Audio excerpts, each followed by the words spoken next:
laggy a little bit today. Using full screen. Okay. Click that off. What's going on, everybody? You guys on? I feel like it's a little bit of a lag. Bear with me, guys. Gotta get a couple of you guys on.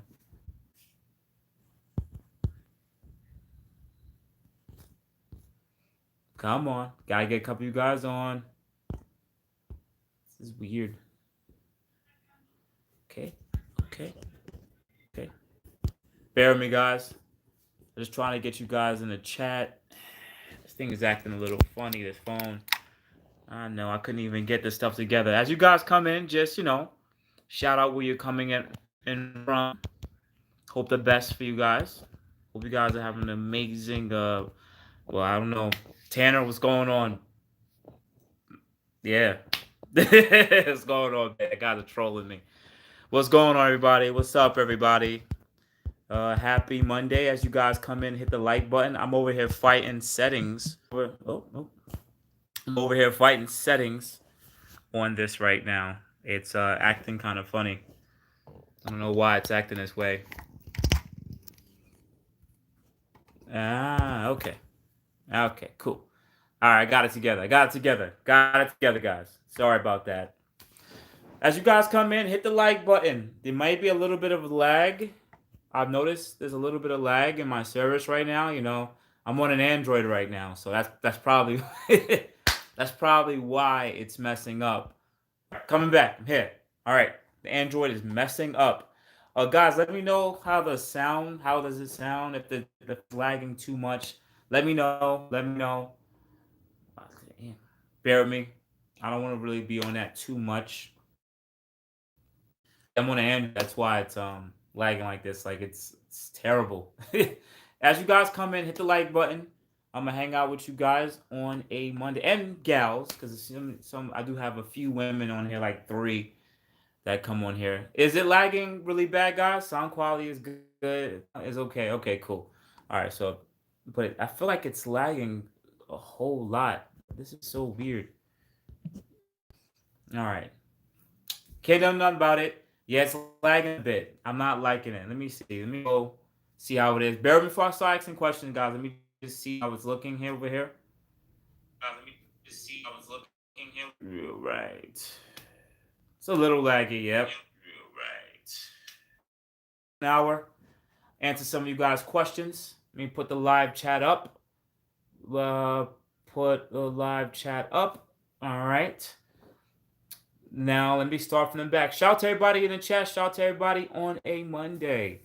Hey, brother, quick question. How do you get all-wheel drive Q60 to do burnouts? I haven't done it on the Q60 yet, so I don't know if it's the same thing compared to the Q50. So don't beat me up. But I haven't tried to do rear-wheel drive mode on the Q60 yet. But I know the Q50. I have like 2 videos on the Q50 already. But I don't know if it's the same thing. I don't know if the same thing is going to apply. Bear with me, guys. I just heard my bell ring. And when the bell rings, somebody's bothering me. Bear with me, guys. I live in an apartment building, so, Bear with me. It might be car parts, you know what I'm saying? Guy like them car parts. All right. We're back. I know. I'm all over the place. I'm looking all crazy today. I know. All right, we're back. All right. Cool. Got you guys. All right. Sorry, bear with me, guys. I'm just jumping on. I just want to hop on the chat. Dollars from Cincinnati, what's going on? Would you consider 400Z? The specs and the pricing have been leaked, starting at $34,000. To be honest with you, I don't really believe that $35,000. Nissan has never made anything really valuable. I mean, anything top tier valuable. Hear me out. Like, look what they did with the G37. Look what they did with the 370Z. With the 370Z, they gave you the base 3.7 with like nothing on it. And then they made the Nismo and all this other stuff with more aesthetic modifications and stuff like that, right? I don't like how this lag on this phone stinks. Um, so I don't see that happening. I really don't see that happening. What I see is they're gonna drop the 400Z. I believe it will be $35,000, and I believe it won't be 400 horsepower. They're gonna do the same thing they did with the Q50 and the Q60. Think about it. They gave you a 300 horsepower Q50 for about $38,000, $38,000, and they have Red Sports that started right around, I believe, 46 and up. Why would they give you a $35,000 car with 400 horsepower? I just don't see that from a money perspective.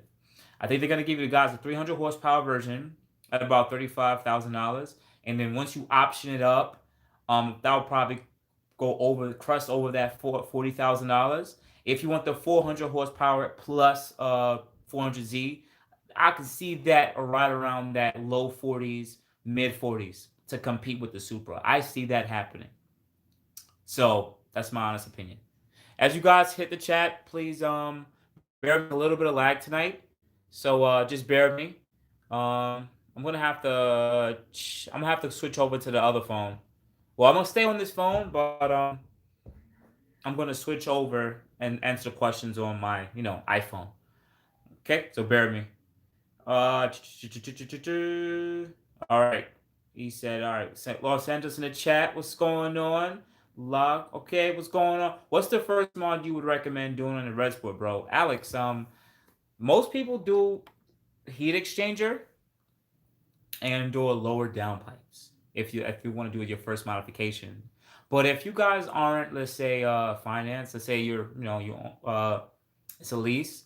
I think the first modification, if you're gonna do a lease and you're not gonna try and do too much, just get a JB4 boost controller and just call it a day. A quick bump in power, 50, 60, 70 horsepower, and it's a lease. That's it. You're gonna do much more after that. That's my recommendation. I feel like this. I don't know if I'm this phone again for live chats. It's lagging too much. Whoa, look like I'm lagging crazy on this one. Sound is good. Okay. Yeah. Blah, blah, blah, blah. Bootleg DVD style, all good. Okay, Boost, you looking fresh, hey man. Thank you, Spider. I'm looking crazy, man. I ain't got no hat today. I didn't do my beard. I'm looking terrible tonight, But I wanted to hang out with you guys on a Monday. We're ending off March, and hopefully the next couple months be amazing for the channel. Hopefully it's amazing for you guys' lives too. Just hoping the best for y'all, man. It's different out here. I hope you guys that are unemployed, hope you guys find jobs quick, because we gotta take care of our families, and we can't be out here broke, man. We gotta have money in our pockets, So thank you, and I hope the best for y'all. Okay, picking up my Q60 tomorrow. Swab, that's dope, man. I hope you got exactly what you wanted, man. What do you think about the PLM door blow downpipe? Sheldon, I've talked about this in a couple of other, I would say, videos of this year. PLM is right around the same price as the Megan lower downpipes. Perfectly fine. If you want to go get AMS, AAM lower downpipes, any other more expensive lower downpipes, you can do so at your own disclosure. It's just that the quality that you're getting for those isn't really any better than you would get in a Megan lower downpipe or PLM. And you don't get any more power if you go with those other companies' lower downpipes. I do have some of those companies who follow my YouTube. It is what it is. I'm not trying to be disrespectful to them, but I'll keep saying it all the time. Pipe is pipe when it comes to lower downpipes. Pipe is just pipe when it comes to lower downpipes. All right, I'm gonna just sit there and say it. When it comes to lower downpipes, pipe is pipe. Just saying, they're all the same size.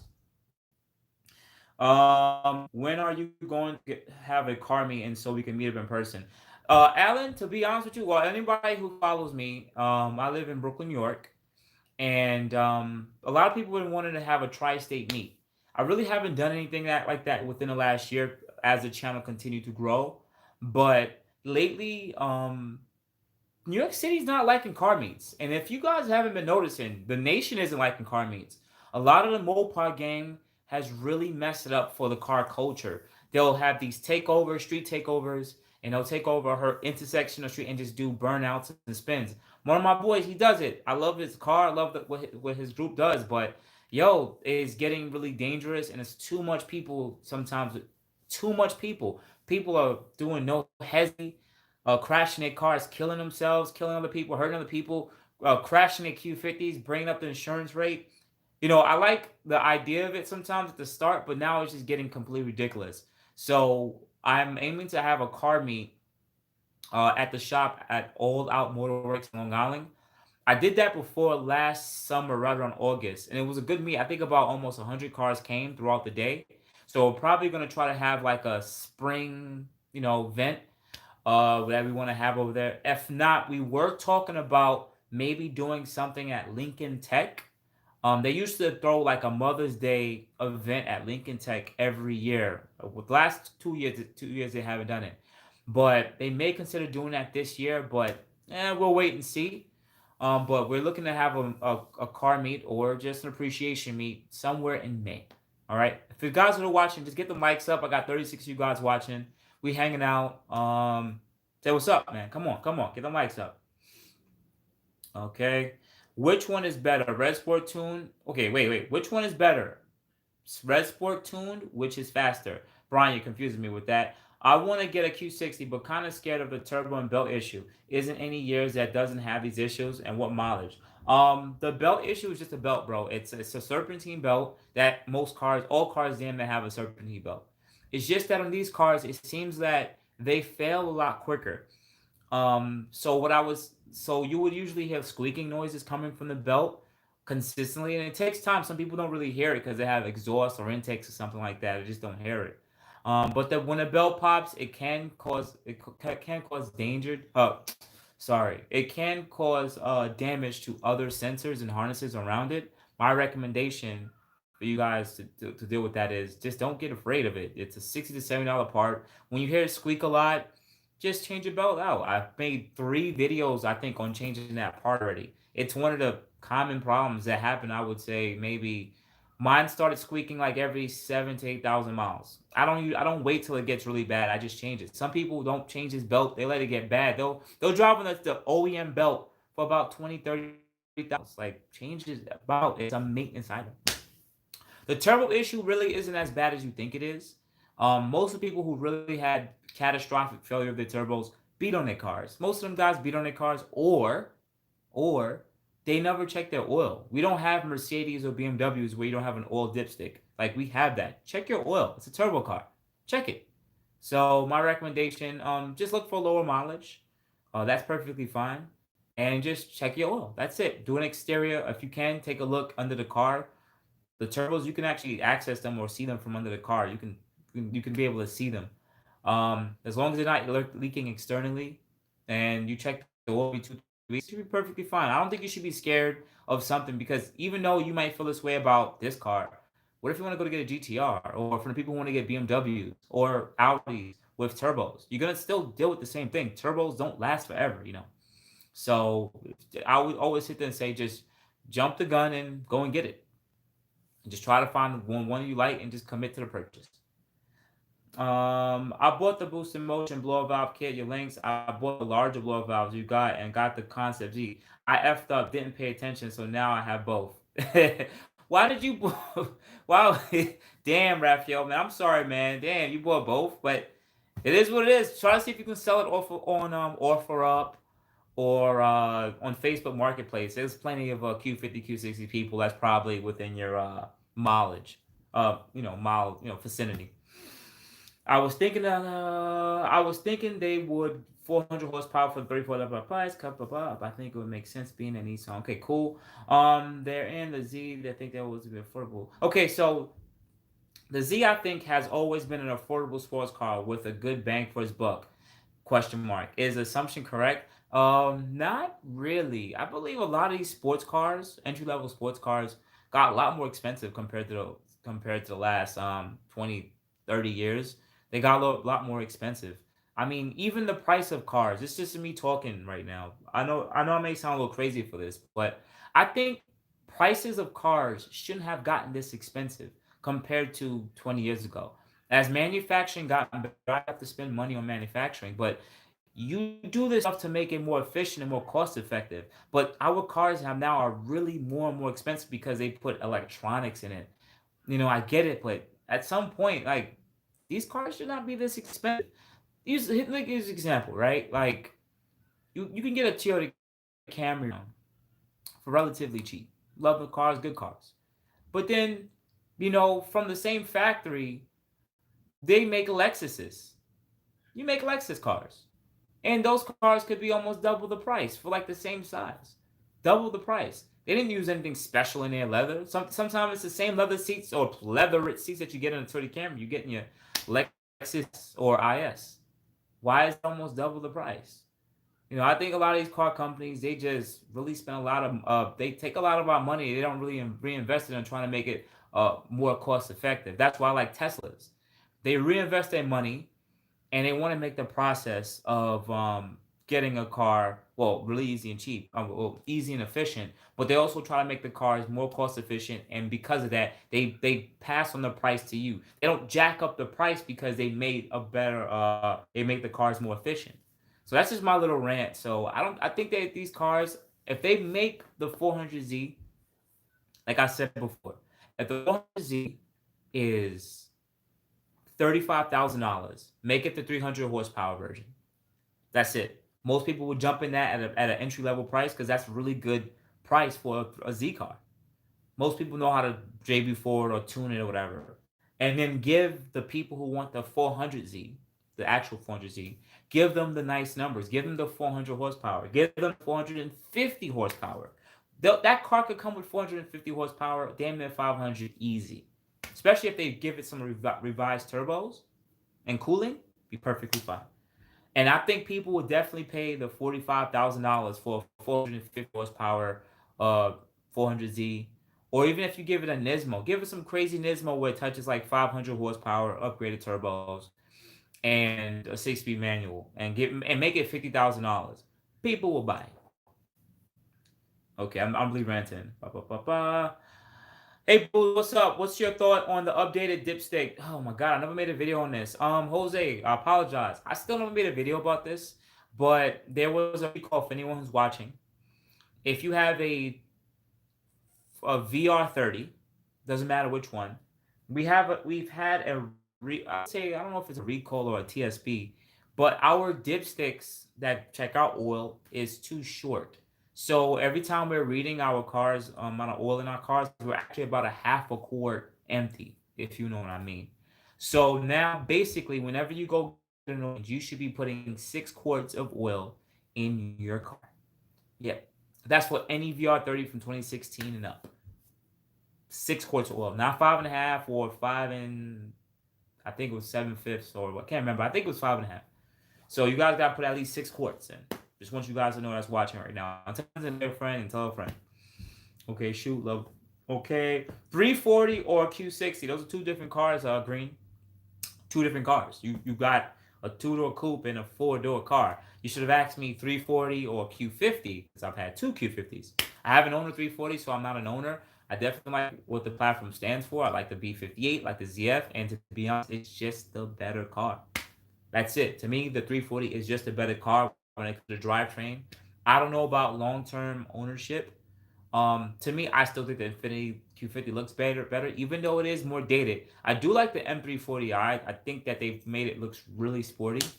But being honest with you, the 340 is better. Sorry guys, don't beat me up in the comments. Live, I meant sorry. I swear, bro. I literally, okay, thanks. I'm gonna send you a link on what I'm thinking of. Cool, no problem.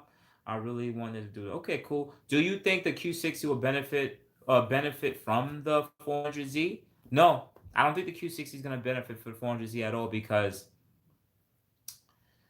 one, if they make it affordable, people are gonna be like, I don't want to spend all this extra money for the Q60. It would be nice because people would be like, okay, let's say they get the make it nice and quick. People are like, oh my god, I like the 400Z, but then you're like, yo, but I don't really want that car. They're like, you could just get the same motor in the Q60. So people are like, oh my god, I can. And then they'll go look in the used market and they'll find Q60s for damn near what they're 25 to almost low 20s $1,000 now. They're really affordable. So a lot of people who may be looking for a luxury coupe may jump in and start buying luxury coupes.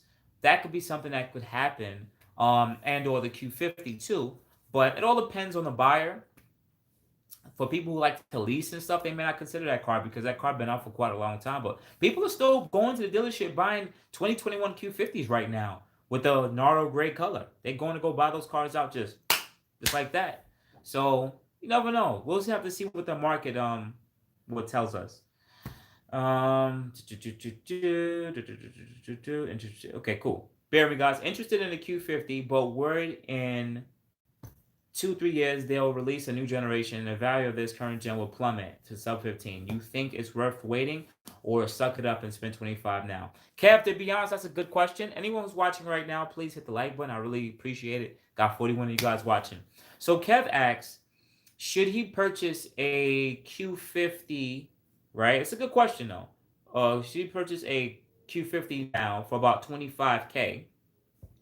But he's afraid that in the next 2-3 years there's going to be a new Q50. I'm gonna be honest with you. I believe in getting cars when they're at their bottom dollar, when they got hit with their most appreciation, right? So the Q50 Red Sport, for instance, has been out since 2016. Right now they're right around their bottom appreciation. Red Sports came out for like $50,000. You can pick up one for right around that high 20s, low 30s now for 2016. You may find some that's a little lower with accidents and stuff, but you can find them between $25,000 to $30,000 for a Red Sport for 2016 now. 3 years from now, you're gonna see a new Q50, or you may not see no Q50 at all. But think about it. That means now the Q50 before that, the 3.7, will have to get even cheaper. Here's the funny thing about the whole market right now. No one's paying attention to the car market. And I know I might sound crazy for sitting there saying this. No matter if it's an Infiniti, Lexus, Audi, Toyota, right? So much cars have been made that the prices, there's no real big, huge price difference between 3.7 right now, Sport. They range from 10 grand to like $30,000 for 3.7 Sport, right? But if you want to get a 2016 3.0T Sport, 3.0T Sport, right? That's ranging from right. Let's not say it to the 3.0T Sport. Let's just say the premium, the 2016 3.0T Premium. That car you can get for high teens to mid 20s. So the prices are right around that 3.7 territory. They're like in the same buying category. Now, if you want a G37, right? You have like a 2015 Q40, which is a G37, and those are like $15,000, $20,000 for that car. What? And if you go to like a 2012 G7 sedan, they're like 10 to 15 to 20. It doesn't make sense. You can buy a Q50 for the same price of a G37. What are we doing here? So, and then now you have they're still making the same models, the same current gen. It just makes the older models even cheaper. But now everything's almost around the same price, between that price of $15,000 to $25,000. So to be honest with you, I don't think you're gonna get hit with that much depreciation as you think. I don't see Red Sports being for $15,000 in 3 years. I don't see it. I just don't see Red Sports being $15,000. I see 2016 3.0T premiums that $15,000 to $20,000.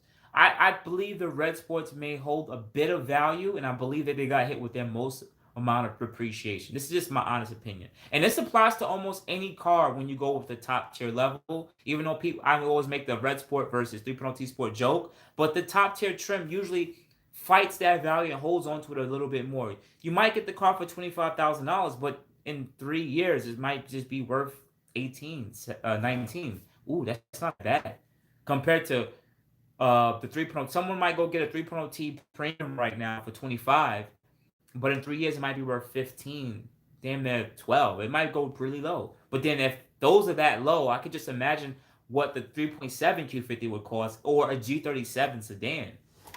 Just my honest opinion. And those who got to think about Q70s and M37s. Those two.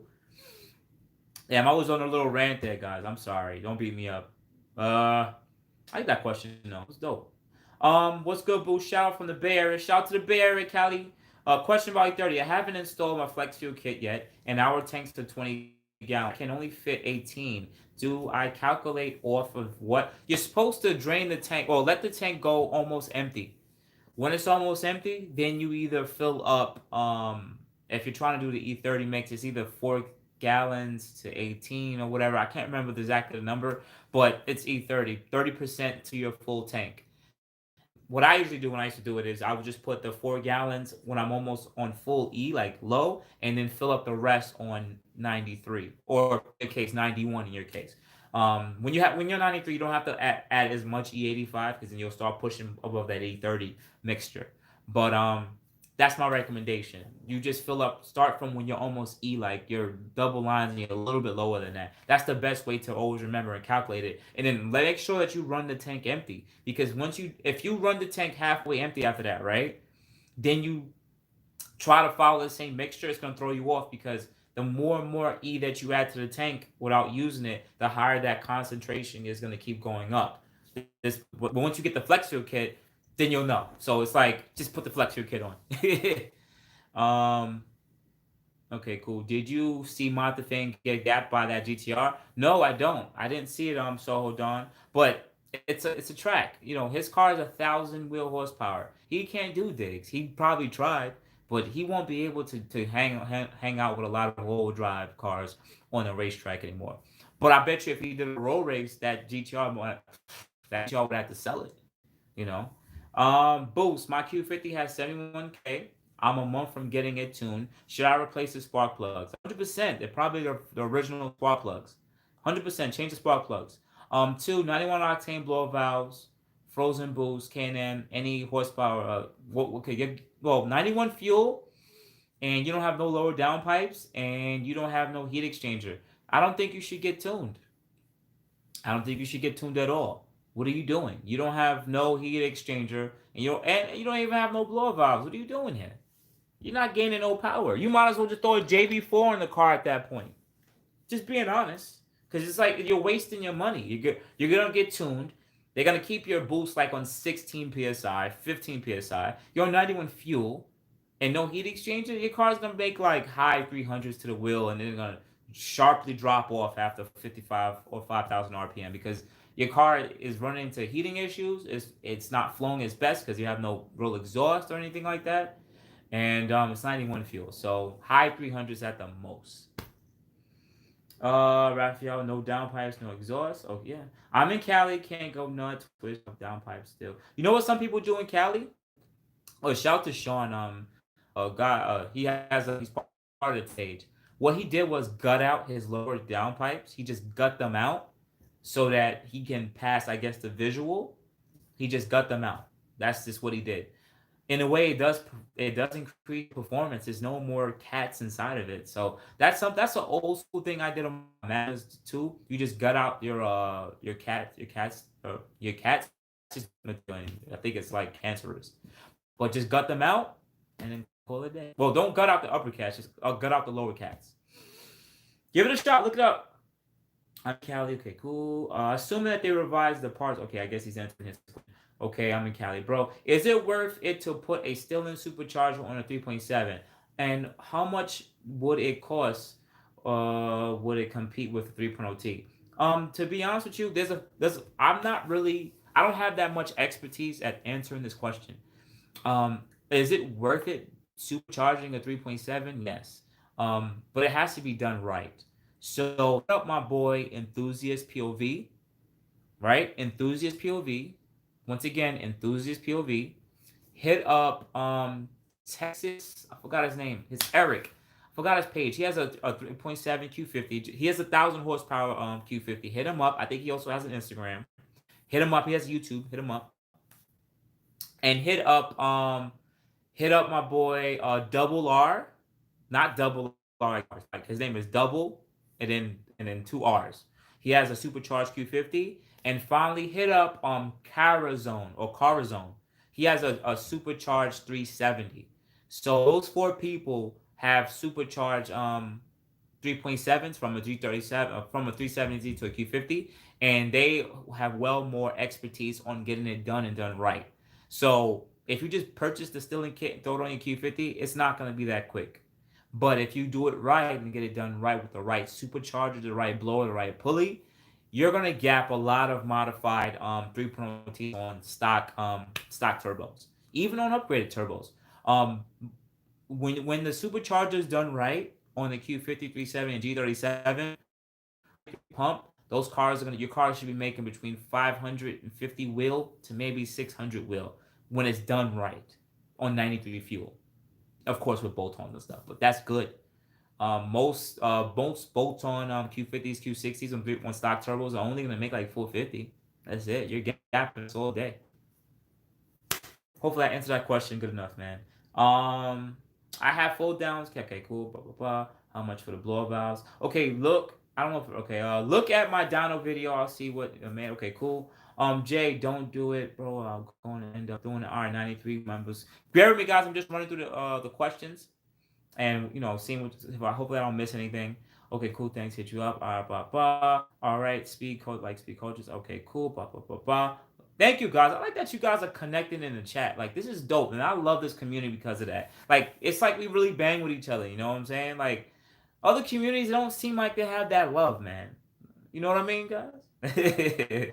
But okay, cool. I heard it's better results by Specialty if it's safe. Okay, so I've heard it's better results, but Specialty is safer. What do you got? What do you think? I don't know what you mean, Raphael. You talking about Specialty Z as a tuner? I don't have too much experience with him, but he's been in the Z or the Infinity community for a long time. So he's a trusted name from what I know, and I don't really hear bad stuff come from his camp. All right. You can go to him. Okay, cool. Do you think the new race changer is worth it, or will the original AMS do? Also, have you heard anything from the Drop Bear Triple Pass HX Red Sport, Red Sporting 818? Oh, I'm a little back on these questions. Oh no! Oh no! I gotta run. Oh wow! I'm taking too long. All right. So at Red Sporting 818, number one, if you're coming to the community and you haven't purchased a heat exchanger yet, and you want to get the best, baddest heat exchanger out there, get the AMS one because it's the biggest one. It's the hugest one. I'm talking about the $1,000 one, guys. I'm not talking about it's $800 one. That one's far better than all the rest of them because it has the most amount of cooling capacity. That's number one. But if you already purchased a heat exchanger, it doesn't make sense to sell what you have just to go and get that heat exchanger. To me, at that point, you can do something where you build it like a double pass or a dual pass, because some of you guys have your OEM heat exchanger and you run it with a frozen boost, or you have an AMS heat exchanger but then you added a frozen boost. There's ways that you can still do two different heat exchangers and still save all that money and get all the cooling capacity of it and still save a buck. And also it'll be dual pass, which means that um, usually the one single pass is the coolant comes from one end to the other end, and that's all the coolant it gets. But if it gets to go through two different heat exchangers, that means that you'll get a dual pass. You get a second pass for the coolant to get even cooler. So that's what I would have to say about that. Also, yes, I've talked to Mike at Drop Bear Performance. I'm not saying he's ready, but I'm gonna let you guys know in video because he told me. He said it won't be the exact size of the largest AMS heat exchanger, but it will be triple pass. So it would have the almost the amount of cooling capacity as when it comes to fluid, but it will be triple pass. So that will be its advantage, and it won't be more expensive than the AMS. AMS is biggest heat exchanger. So be on the lookout for that in the next couple weeks, hopefully. All right. I want to run through these questions. What's up, bro? What do you think about Supercharged 3.7? Like I said, Oscar already said that a little earlier, so hopefully I answered that. Bro, no, don't. The new heat exchanger does the job a bit better temps. Doesn't he soak as much? Yep, he's right. Kev, thanks. Okay, cool. I have a friend that has lower bro and a tune race box. Yep. Man, this is the stock heat exchanger sucks. I hate heat soaking. Okay, cool. Later on, we tune blah blah blah blah. Hey, what's going on, Q60 Day? What's up? Okay, he didn't get rid of it. Bear with me, guys. I'm just running through the questions. Would you recommend RSR Super Down Springs? If you're on, I don't like drop springs, so no, I don't like drop springs. I'm just not a fan of it. Unless you guys live in a really smooth neighborhood or area where your streets aren't like Brooklyn, New York, or some parts of Miami. It's like they sometimes some parts of the nation the roads are really bad. And the thing is, when you go with drop springs that drop you so low, we don't have aftermarket shocks for our cars. What does that mean? Pretty much, we don't have racing shocks. When you lower the car, the shock puts too much tension and too much pressure on the shock, so it can't do its job properly. It's only supposed to work from here to here, not from here to here. So that's why the ride comfort usually gets really terrible and sucks. Um, I would recommend just get downs. At least it won't kill your shock so quick. If you have a Red Sport or a 3.0 T Sport, I noticed a lot of people do use the downs, and they have stated that the lowering springs did give them good ride comfort because you can adjust it a little bit better. But then once again, what I want to add is it's gonna kill the longevity of your shocks. So just get coilovers. The amount of money that you spend on getting the lower springs and installing them on your stock shocks, you could have just got right now. You can go get Rev 9. I don't know how good their coilovers are, but Rev 9 have coilovers now for about $500 to $600. Just get the coilovers. You can adjust the height and you can adjust the comfort because most of the time you can adjust the dampering. You just pop your hood and just turn a little knob, and you can adjust the firmness of the suspension. You can't beat that. You cannot beat the idea of adjustments. When you get coilovers, that's it. When you get springs, that's it. You stuck with that, and then the shocks are gonna blow out. Once the shocks blow out, what are you gonna do now? Go buy new shocks? So I'd rather you guys save your money. Get the likes up, guys. Come on. I got at least 11 you guys who haven't hit the like button, man. And I probably didn't get to you guys' questions, so that's probably why I didn't want to hit the like button. I think about the drop bear oil pan. To be honest with you, Mike, he's probably watching. He might watch the video. It is expensive.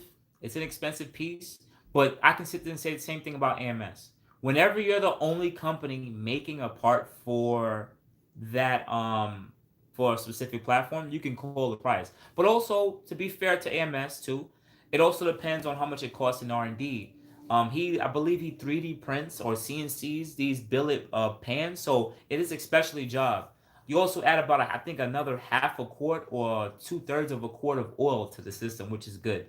And it's made can't beat it. It's made out of metal. I forgot how much it costs, but I believe it's on a little bit expensive side. I think that's for people who really are into race applications because it does have a baffle system. This is not for the majority of us. We're not gonna get this, but for the people who go to the racetrack, this is really important because it's a baffle system inside. So whenever you do hard launches, the oil in the engine literally sloshes back, and there's a siphon tube that sucks in the oil. Whenever you have hard launches or hard cornering, that tube isn't sucking the oil, or the oil is foaming up because it's being sloshed around. So that will cause oil starvation. I think it's called oil starvation, and then that will lower your oil pressure, and then boom, there goes your motor. This happened on some of the older GTRs, not GTRs, Jaguars, the XFRs, because I was looking up that car some years back, and they ran into a lot of those issues because their oil pans didn't have the baffling system. So the people were blowing their motors because they'll take it to the racetrack, but with the amount of G's that it would go through the corners, the engine literally would run into no oil. It'll just be sucking in all the foam. It's crazy. Sorry for ranting, guys. Talking a little too much. Barely. Okay, cool. Kind of new to the. What do you recommend to get tuned? I can't really say what you recommend. I would recommend joining a few Q50, Q60 groups on Facebook. A lot of the tuners are in these Q50, Q60 groups, and there are a lot of people who have real world experience with one of these tuners, so you can actually come with the to know them. So I would recommend doing that. But outside of that, the companies I would recommend just off the top of my head, AMS, Go Racebox. You have Z1 Motorsports. You have Specialty Z, and you have Martin from I forgot his name. Martin. He's in the South. You guys know what I'm talking about. Someone's gonna write it in the comments. I forgot his name. I forgot the IG name. Uh, bu- bu- bu- okay, good looking. Boost, what do you think about the drop? Okay, I already answered that. All right. Okay, okay, Boost got a question for you. Okay, cool. Eric says he's got a question for me. All right. So what's the question, Eric? Wait. I don't know. You have done a video. Okay. Antonio says, I'm okay. You have done a video about this. Do you think it's worth upgrading turbos for your daily, or do you think a bolt-on E85 Q50 is fun enough daily? Yes, Antonio. I don't. I believe in only changing things when they're broken. Unless that's just really the way you like to modify a car and you just want to get the best performance. But if your turbos are going, or it's really high mileage, or whatever it is, where you just feel like the turbos need to go, or they're about to go, my recommendation is just go full E85 on the car if you can. Or E85 is plentiful by you, and enjoy the car. That car, an E85 car makes between 480 to 510 wheel horsepower with, of course, full bolt-ons, right? That's almost 600 horsepower. What's the point of upgrading the turbos? 600 horsepower on a $20,000 car? Like, that's amazing on an all-wheel drive or rear-wheel drive option. That's okay. It is 450 on my regular Q50 Q60 is perfectly fine. I don't really need much more power than that because majority of everything on in the streets, at least Brooklyn streets, I can mess with them. It's when we get on the highway I'm losing. So that's what I can sit there and say in my honest opinion. Okay. So Eric says, does anyone have 100% accurate data on Q50 Reds RS OEM injectors? What do you mean 100% accurate data? There's no The Red Sport injectors are the injectors that you have in the regular 3.0T Sport. There's no difference in the Red Sport injectors. There's nothing else different. But what do you mean by data, Eric? Oh, the CC and MIN. I don't know. I don't know it. I know a few tuners have that information and/or people in the community. I know Mike from Drawbear Performance should know. AMS should definitely know. Go Racebox, Hussein should know. A lot of those tuners and people who work in the community that manufacture parts or tune these cars would know. But I know with AMS injectors, I believe those are about 1700 cc's. I believe someone's going to correct me in the comments. Drop Bear trying to come up with their injectors soon. They're trying to make it 2000 cc's. So, yeah, that's what I can tell you with the upgraded injectors. But the OEM ones, I don't know. Where you get the wheels? Get wheels. Adrian, you get wheels from anywhere, but I'm gonna shout out to Fitment Industries right now. Fitment Industries is really dope. What they do is they made a whole catalog. They sell wheels and tires, but also they have a catalog of our cars. So you can go there and look up Q50s with specific wheel specs and actually kind of have an idea how the car is gonna look because it's the actual user. And they also sell wheels and tires a lot. So definitely check out fitmentindustries.com. Um, Shout out to the $2 chat. I appreciate that. I've been talking a little bit. This is brown water for the Monday. The week just started. It's a little hard. And anyone that wants to know, that's Henny. That's not straight Henny. Hell no. But some Henny. I gotta run through these questions, man. Ooh, that's the first shot of the day. All right. Bear with me, guys. I got a lot of questions. Ooh, I should have went on live on a Monday. All right. So, well, I guess I better say for Supercharger because the EPA is fixing. Yep. Okay. Yo, boost. Okay. Installing my heat exchange this week, and I no check. Q50. Do you think? Okay. Yo, Q60J. I appreciate you, man, for being in the chat. Shout you out, bro. Like, thank you for answering all the questions. And if he has a YouTube channel, check it out, man. I like that. I'm not the only person with all the information. I'm just the middleman that want to be able to give you guys the best information possible that I know or I have the experience from.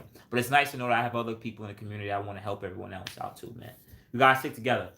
All right. So okay, cool. Do you think that is quick enough for a daily? Like you run reliable? Okay, cool. Okay, so he's asking that. The AMS exchange is definitely nice. Okay, cool. You recently converted me from. Okay, so Jay said, Boost, you recently converted me from the Mustang 5.0 to a Q60 Red Sport. Added a JB4 and my seat exchange on day one. Couldn't be happier. Thanks for the pro level. Here's the thing, Jay. You have Mustang 5.0. Those cars are really quick, especially with just a supercharger.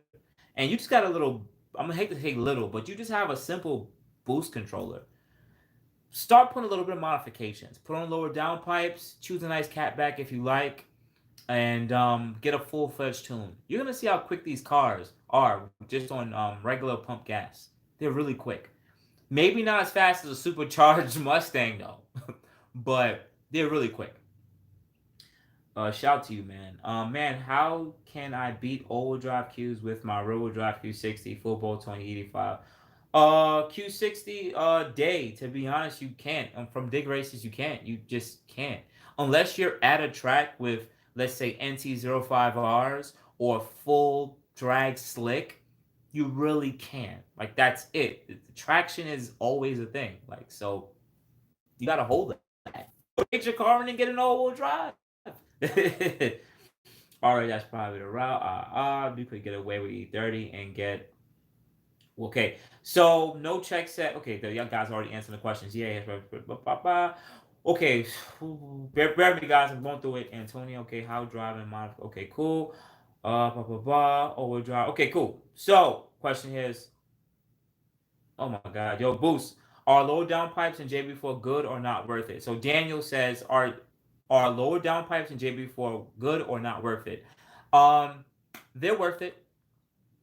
For if you just want to entry level, you just want to get into the community really quick, get into power, not do too much, just be safe and just be okay. Like you don't have to deal with a tuner back and forth and all that stuff. JB4, the quickest I did at the track was 115-mile-an-hour trap. That was the best I did. And with lower downpipes and the JB4, the quickest time I had was 12.23. I think it was 12.23. So I was a low 12 car, but consistently the car ran right around that 12.4 to 12.6 territory. For just a JB4 and lower downpipes, that's relatively good.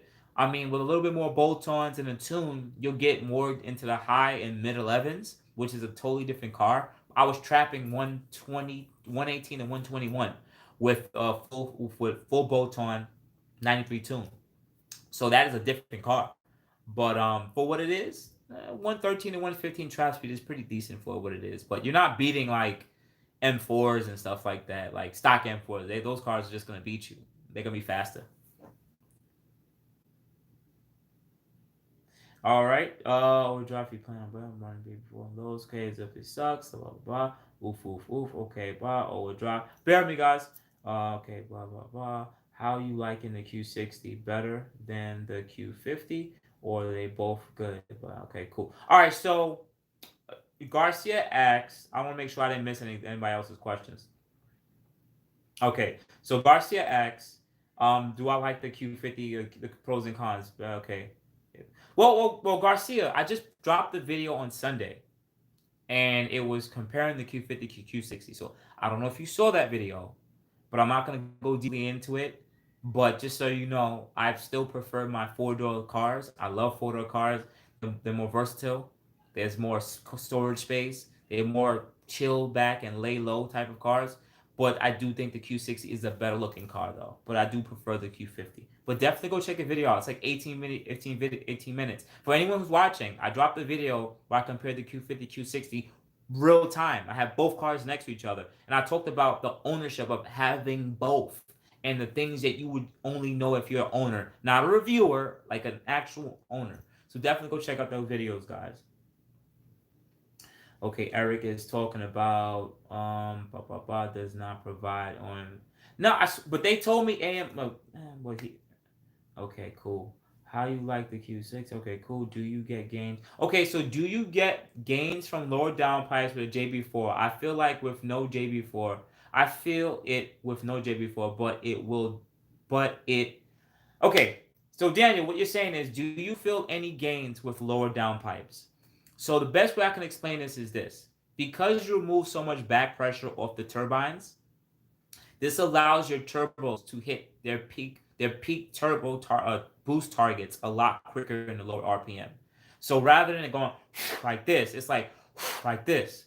So the turbines spin quicker, which means it gets to its boost targets a lot faster, which means you feel a bit more torque. The car literally does feel like it's getting there quicker because it actually is. You're not really gaining power. You're just moving your torque curve lower in the RPM, and you're just moving your horsepower curve higher in the RPM. So technically you are getting faster, but you're not really gaining much more power. Some people may comment and state, well, you have boost spikes. I wouldn't really sit there and say that you will have a boost spike because of lower downpipes, but it is what it is. All right. I like Godspeed coilovers. They're fairly priced. Okay, cool. Thank you for shouting out Godspeed coilovers.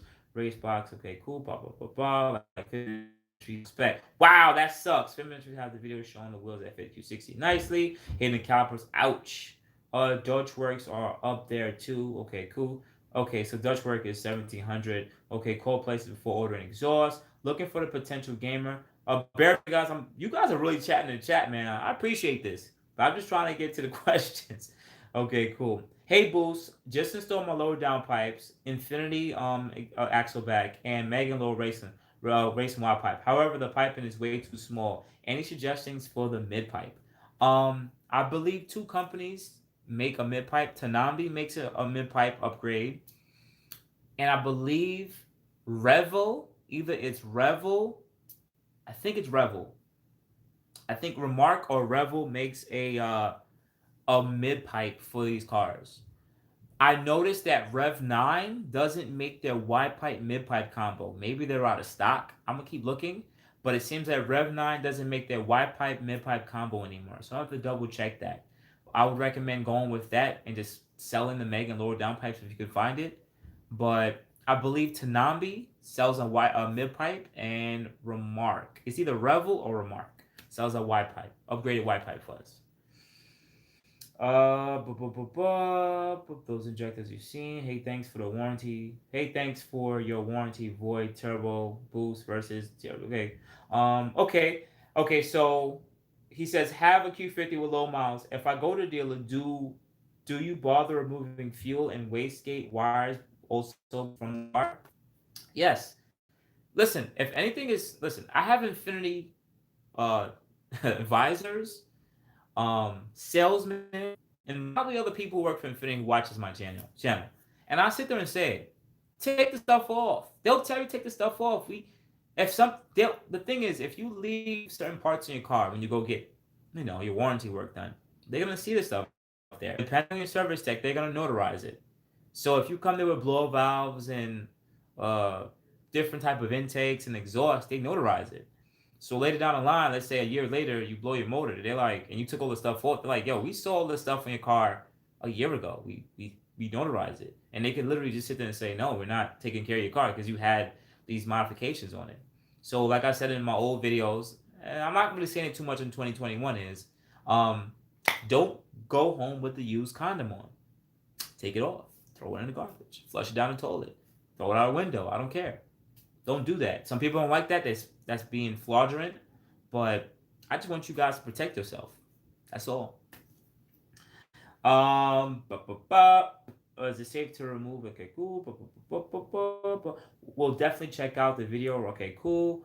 Boost, thanks. I'm just waiting on the warranty. Blah blah blah. So I have to be ready to pop the lower downpipe. Very cool. Blah blah blah. Wait. Daniel says, cool, Boost. I'm just waiting this warranty plus. I'm Cali, so I'm ready to put lower downpipes. Okay, cool. Cheaper than AMS. Yes, sir. Blah blah blah. In your opinion, Rev 9 makes one. Yeah, okay, Rev 9. Boost, I checked your YouTube description on a video and saw a link there for the Rev 9 YPIPE combo, and they were still selling it. Okay, so I'm gonna double check the link and see if it's still available. Thank you, Antonio.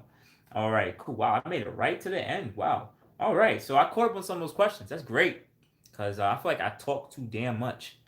All right. So it's about to be April 1st, April Fool's Day. We've been going through this pandemic with each other. No matter, I have people from Australia to UK. Some people hit me up from Chile. What's it called? Brigada or Bugata? I forgot how to pronounce it. I've even had some people hit me up from Africa that have some of these cars, and I'm glad that. And Jamaica, shout out to my Jamaican cats too. I have people who have these different cars in different parts of the world, and they hit me up, and I try my best to give the best information I can to them. And I'm super thankful, man. I'm just super thankful for just having some influence on helping people pick the right parts for their cars. I've had people who wanted me to send them, not send them, but find out ways to rebuild their cars because they buy the car, let's say in the States, but in their country they don't have this car, so they're trying to find ways to rebuild these cars and find the right parts. I've had people who had issues with their engines and motors, and I'll like direct them to like service techs and people that I know to help them out. And it's just been a dope ride. And it's nice that this community is strictly focused on Nissan Infinity, but remember this channel is still Boost in Motion. And at some point, I may not have an Infinity still. I may still have one Infinity, but I may have other cars from different makes and models. And I want to branch off and get a little bit more into other cars in the upcoming future. I really do want to get my second car to be a Nissan Infinity, and I'm really trying to make it happen. But we'll see what else is out there, you know. But let's continue with the questions and see, because I made it to the end, and it's good. Q50 gang, gang, gang. All right. What about AMS parts that are in Infinity Motorsports catalog? You said showing up with intakes. I said different intakes. So you can have AMS intakes, EMS heat exchanger, and anything that's in an Infinity catalog. They're not really gonna. They don't. They don't really warranty those items really, but you're not gonna really have problems with intakes. You're not really gonna have problems with heat exchangers. Like the worst thing that can happen with a heat exchanger is, let's say you don't bleed the system and you burn out one of the water pumps. Yeah, most of the time, you could, if you're under warranty, they'll just be like, "Oh, the water pump went bad." They're not gonna be like, "Oh, you put it on a Mishimoto heat exchanger, so that's why it went bad." Sometimes they'll just end up changing it because it's just a heat exchanger. That's easy warranty parts for them to change. And also, it depends on the discretion of the dealer. But when it comes to, let's say, mm, no, let's say you did go with like Burger tuning intakes, and one of your turbos went out. They could blame the intakes because the intake directly connects to the turbo, you know? But if you had on, like, let's say, a muffler delete and your turbo goes, no, they have to prove that that muffler delete made your turbo go, because that doesn't make sense. So just understand that whenever you modifying a car, it's kind of like what is directly connected to that part, you know? Because there's plenty of people who might have blown a motor. And I'm not only talking about Infiniti, I'm talking about any car out there. They might have blown a motor and they might have had on an intake, but then they found out that the oil was low in the car, and the car was there like 3,000 miles ago. They'll warranty the motor because the person did what they're supposed to do. They broke the car in, they get the oil changed all the right time. It was a manufacturer defect. The motor started eating oil. Stuff happens, man. You know, there's always something called material failure. Like, stuff goes bad. It just happens. Eh. Um, that's not towards you. It's just, sometimes I get mad at some of this. What happens at dealerships? But if I owned a dealership, then I really wouldn't want to warranty a bunch of people parts either. But if it's saving me money, but it is what it is. Do it, bro. I have a car on my channel with PS2s. He made 700 horsepower stock motor. Yup. Which IG, bro? Okay, what's up, Boost? Killer Chiller kit you have a while back. Q60 day, I still have the Killer Chiller kit. Someone asked my last live about it, and I did look to see if it can fit on the Q60. I would have to remove my active air shutters to install it, and I'm not too positive if I'm gonna install it. I do want to, but in a way, I got that killer chiller for the Q50 when I went with the upgraded turbos, because I was like, okay, this makes sense. But on stock turbos and everything, I'm not really aiming for it. You know, this car, I believe I'm doing it right, and the killer unit, I would love to use it, but there's no real places to get the full effect out of it. I live in Brooklyn, New York, so anything within 50 miles to 100 miles, we don't have any racetracks. We don't have any drag strips now. We lost Echo, so we only have Island Dragway, which is like another hour and 45 minutes away. So it's like, how often am I going to go to this drag strip? There's no real highways or anything in New York City to get on and do pulls and have fun and do any car stuff. The car community in New York City has changed. We can't do much anymore. This is why you see street takeovers and stuff, because we're bored. We literally have all this anxiety and nothing, no outlet to have fun. No, there's nowhere to race. There's nowhere to park and chill. There's nothing. It's bad. It's getting bad out here, man. It's getting bad. People losing their mind. Ba, ba, ba. Okay, Bootsy. Is it more like a spam? Ba, ba, ba. BK Finance, what's going on, man? Do you recommend ported lower and upper manifolds and long tube headers? I'm trying to get them before they take them off their website. At Slow Q, to be honest with you, I don't think they're gonna take it off their website, because it doesn't really change emissions. That's like sitting there saying the EPA would have to tell us to stop tuning cars. Like literally, like after that, no more tuning. You know, I don't see why that can't be done. We don't know. I wouldn't do that. To be honest, am I a fan of uppers and lowers ported? Not really. I'm not. We're talking about minimal gains for a lot of money spent. Unless you're fully want to be fully in a race, that reminds me of my Maxima days. Like you want to have the ported lowers and uppers with each other so you can have the proper amount of flow. And we're literally talking about minimal gain of like 3 to 5 horsepower in a V6 car. I believe some of this stuff is really beneficial in V8 cars because you'll see a bigger gain from doing stuff like this. But when it comes to NA cars, at least NA V6, is the gains are so little minimal compared to the amount of money spent. I would rather do headers though. I still think headers are expensive for the amount of work, but at least you'll get a better top end wheel horsepower and more horsepower through the rev range with headers than compared to uppers and lowers. I'd rather you take the money and buy, for the amount of money you spend on uppers and lowers, I'd rather you buy the larger EPS throttle bodies. And those are like $800. You go with the EPS throttle bodies. If we're talking about VQ life here, right? Go with those and go with those with headers. I think those will pair up really well. Even though those throttle bodies are expensive, I think that's a better combo than uppers and lowers and headers. But then you're gonna sit there and say, "Well, I should just do the uppers and lowers too next." And it's like at that point, you spent so much money on how much? 25 horsepower? Gain over whatever you would have had before? Nah. I would just do headers and see if you're happy with that. If you want to spend another $1,000 for uh throttle bodies, go ahead. If you want to spend another, I think it's like $650 for uppers and lowers, go ahead. But at that point, look at the amount of money spent. Just go supercharge the girl, man. God damn it. Don't spend money on that. Just supercharge that girl. Go with test pipes and exhaust and supercharge her. My opinion. Okay, yo, Boost, what do you think about drop bear? I think I answered that already, Antonio. But if you're talking about drop bear performance, I think they're pretty good. Definitely talk with I know Mike. He's a really good dude. There's a really small company, and you got to help him out, man. And they're gonna make a lot of parts for this Q50 Q60 community. So I just like to shout out to all the small companies out there for that, man. So definitely check them out. Do you think they are going to innovate the VR30 world? Antonio, to be honest with you, that is a assumption. I would assume they will make, maybe there'll be a revised VR30 in the future. But maybe not. We're in a day and age of electrification where companies now are making full-fledged electric vehicles. Think about that, full-fledged. So you have the Hummer, which is fully electric. If any of you guys are on the chat, just hit the like button right now. Appreciate that.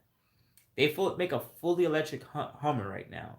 They have the electric e-tron Audis that are out. You have the Porsche. You have the Teslas. You have the Mach E. These cars are out, and more manufacturers are making full-fledged electric vehicles. So I believe sooner or later, a lot of these, I don't think it's going to happen overnight, but a lot of these companies are making dedicated electric cars or some kind of hybrid type of system. So I don't see them really innovating the VR30. What I see them doing is maybe revising the turbos for a bit more wheel horsepower. I see that happening. maybe for the 400Z, maybe if they do redo the Q50, but I don't see them redoing the Q50 because remember, well, I don't see them keeping the same VR30 and putting it into the next generation Q50, or maybe the Q60. Why I'm saying that is because remember they still go with electrification. Look at what they're doing. Look what Nissan's doing with their vehicles. Whatever Nissan is doing with their vehicles, they're probably gonna start putting that into the Infinity vehicles too. So they have their full electric area that's supposed to come out, I believe, this year.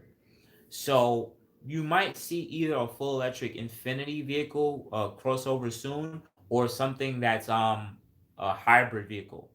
If a hybrid crossover. For sedans don't really sell as much. Even though for Infinity they sold a lot of Q50s in the past, they haven't sold that much recently because I think it's just the car is a bit dated. But maybe they'll maybe consider it if they do make it a hybrid just to see it out and check it out. We just gotta wait and see. The Q60, there's no other coupes there, but it doesn't really bring in much money. They understand that, but they would have to make that car. The Q60 compares to the 440s, the 4 Series BMW, the RS, is it the RS5 coupes, the RS5 coupes, or the A5 coupes. They compare to the C coupes, the C 400 or C 300 coupes, and that's pretty much what they compete against. And some people still rather purchase those cars over the Q60. So we just have to wait and see. Um, bah, bah, bah. Okay, thanks. Goodbye, Infinity Big Sell. I'm gonna pay $600. That's actually good. $600 for the AMX heat exchanger. Okay. Also a lot of time is up at the discretion. Yeah, okay, cool. Hey Boost. I've been looking into these Qs and I think I want to pull the trigger on a 2017 Q50 Red Sport with 20 kilometers on it. Shout out to my Canadian people. On it for wait, 35 Canadian coming from an IS 350. What do you think? First thing, you already know the IS 350 is a really reliable car. It's a really good car. The Q50 is a bigger car though, because I remember the cabin of the IS 350 being a little bit smaller. But but 35 Canadian, 35,000 Canadian. How much is that American? Was that like 30,000, 32,000 American or something like that? 2017 Red Sport, 20 kilometers. That's not too bad. That's not too bad. That's if that's the. Hopefully, it's not the price at the highest in the market in Canada, but a lot of people are still purchasing them cars in Canada. I have a lot of followers and subscribers who are from Canada. Um, 20 kilometers. It's not too bad. It's just coming out of warranty too. It probably was a lease. If it has all this, if you know it has all the tech that you want, if it has the look that you want, jump into it. Jump into it. Just make sure if you do or you are financing, make sure the numbers make sense. If you are just buying it cash, see if you can knock 5 to 7% off the price if you're paying for it cash. Sometimes you just gotta pull the triggers on these things, you know. Sometimes you might just lose that one deal, you know. But definitely shop around. Just make sure you get what you want. That's all I'm gonna sit there and say. And someone had talked about this a little earlier about should they get this Red Sport for 25K now?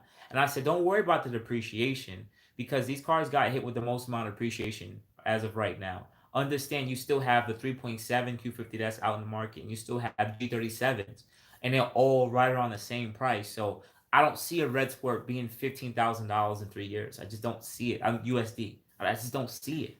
There's so much cars under it that are still holding it their specific price and value that I don't see the Red Sport dropping dramatically like that in the next 3 years. Okay, Infinity dealerships on Glendale will install your upgraded turbos or even do motor swaps under warranty, even if they know you have mine. Say dopest. Damn, Q60J, you shouting them out, man. Damn. Be careful with that, man. We don't want to lose those good dealerships that work with us, Q60J. Definitely great. Boost. Staten Island Expressway is a nice place. Staten Island Expressway is not that much of a nice place. Those state troopers be on that all the time. Boost, I am blaming you for me buying a Q60 Red Sport. Can't wait to get up this summer. CT in the building. Shout out to CT in the building. What's going on? The EPA is already trying to stop tuning by the RPM Act is trying to save the car modifying. We gotta see. I have to make a video about it. I did, but I didn't have time to upload it, or I didn't have a camera to upload it with. Is a Red Sport still quicker than an intake catback headers 3.7? To be honest with you, I've seen plenty of videos of stock Red Sports losing to E85 full bolts on 3.7s. So I don't know. I gotta sit there and say whoever gets out first, and that's pretty much it. But I've seen a full bolt on E85 3.7 Q50B or stock Red Sport, like stock Red Sport. They just trap a slightly higher miles an hour. So don't think that it can never exist. Thanks for the shout out. Do you think the new Z is going to create a bigger and more affordable mod market for the VR30? Antonio, thank you for the questions. You've been asking me some good questions. I believe this market is really affordable for what you guys think it is. Um, there's other cars out there, platforms where you guys look at, let's say, full downpipes. You're like, oh my god, $600. Like this is expensive. Go to other car platforms. Their full downpipes are like $1,200, $1,300. I'm talking about catless because that's just what the market calls for them. There's sometimes some companies only work on specific cars. So like, let's just say there's a specific car company that just works on, like, let's say RS Audis and AMGs and BMWs, right? But then they make full catalytic pipes for us. You think it's going to be cheaper because it's Infinity? No, they're going to charge right around the same price of that because that's just how much they charge. But you'll have, let's say, mega low downpipes. You have these bigger companies that could just make these replica exhausts for really cheap because the manufacturing is really cheap for them. They're either Taiwanese or from China, and they could just make it really a lot more affordable. So I don't think the 400Z is going to make it any cheaper. I just think that it may just add a bit more competition, which makes it usually cheaper for us as the individuals. So in a way, you're probably right. Probably make it more cheaper because there'll be more companies that would want to make blower valves. The 400Z is going to be everywhere. So it's going to have blower valves made in China. They just now introduced the Q50 with the VR30 in Japan for the 2020 model. If that car was there for the last 4 or 5 years, you guys would have saw upgraded turbos already, a lot of suspension components. You just saw a bunch of body kits and all that by now. But they just now got that car, at least the VR30 there. So it's going to take a little while for those companies to start making parts for the Q50, Q60. Good question, Antonio. I appreciate that, man. What's going on, Anthony Garcia? What's going on, man? What do the Q50 shift at? I don't know that question, Anthony. What do the Q50 shift at 2,000 RPM? I don't know what that means. Okay, cool. Yo, bro, keep it up below. You got can't pee. Okay, cool. Cam Z. Go shout out to Cam Z. What's going on, man? Hey, Boost. You recommend rear cam arms if I lower my car about an inch or on? No, I recommend if you lower your car about an inch in the rear on the Q50, Q60, your camber is going to be right around -1.5 to -2 degrees. That not even it might not even go to -2. It might be like 1.5 to like 1.8. That's not too bad because from factory we already have about 1.2, 1.1 negative degrees of camber. Now, if you're slamming your car, most of you guys who slam your car, let's say tire to fender, or even lower, like fender to wheel rim, you guys need camber kits. It's insane. You guys are running like -5, -6 degrees. It's too much. So if you're lowering your car about an inch, you don't really need rear camber arms. Even for the front, because the car gives a similar camber specs once you lower the front and back. It's very similar. If you go anything lower than an inch, once you get right around 2 inch and lower, you're gonna get camber between -1.9 or 1.8 to like 2.4. I would recommend the camber arms for that, but to be honest, once you do the camber arms for rear, then you're gonna do traction rods, or traction arms, and then you're gonna do toe arms. And after that, you just spend a lot of money on the rear just to put your camber right around -1. You know, so it's really up to you. I've rocked -2.5 on almost all my cars. Ever since I had my G, my Q50, my other Q50, and gonna be the Q60. I've always did it on. I never really changed. I never changed the rear camber arms. I've always changed the front camber arms, so because I believe that if you add too much camber to the front, it changes up the handling a lot. So I will pull a little bit of camber out on that. And I noticed the front camber is in a lot more on these cars than the rear does when you drop it at the same height. So I would recommend just get some front camber arms so you can try to even the front out to the rear. My honest opinion. And don't go with Godspeeds. I learned my lesson from going with the cheap camber arms. Just go with solid front camber arms. They don't use any bushings or anything like that. It's just strictly just like not bull joints. They don't. It's just metal with grease and stuff or whatever. I forgot what it's called. Ball bearings. I think they use ball bearings. So definitely look into those. Um, Bear with me. Okay, I have SPL front arms yet. SPLs, yep, those work. Get that out. If they make SPLs for real, check it out. N54. N54 is going to be the better block, 100%. But with reliability, it's not there. Their injectors go out too much on the N54. Yeah, the VR30 has some injector issues, but not as consistent to the N54. Also, you guys have the electrical water pumps and a few other things. That car was over engineered to the point that some things just fail pretty often. So, but for power wise, if you want to have an N54 or whatever, yeah, the N54 should be better because it's just better. It's cheaper. It's closed deck. You can freaking send it. And that's it. But then after you send, it's gonna break. Not the motor, but something attached to the motor is gonna break. And then the Q60 or the Q50 is gonna be like, huh? Because like sucks to be you. So, do you recommend upper downpipes? Thinking about getting PLM before the. I was gonna do that earlier this year, but if you have saw my exhaust setup, the reason why I got rid of the PLMs is because I went with a full catted downpipe. I wanted to do full catless for you guys so I can give you guys the pros and cons on it. That's why I want to do full catless. Um, if you're gonna get a tune, if you're gonna get tuned, then do full catless. But understand the pitfalls of full catless is you're killing the earth, you're killing the earth, you're killing the earth. But who cares? You like the sound anyways. But you're gonna get a lot more. Well, first you need to get tuned after you get full catless. But pretty much a lot of that noxious exhaust sometimes is a little bit too much. But some people like it. So it's really up to you. And that's what I really sit there and say. Just make sure you get tuned if you go full catless. And PLMs, when I did the unboxing video for it, they're really good quality. Z1 Motorsports, I think makes the upwards too.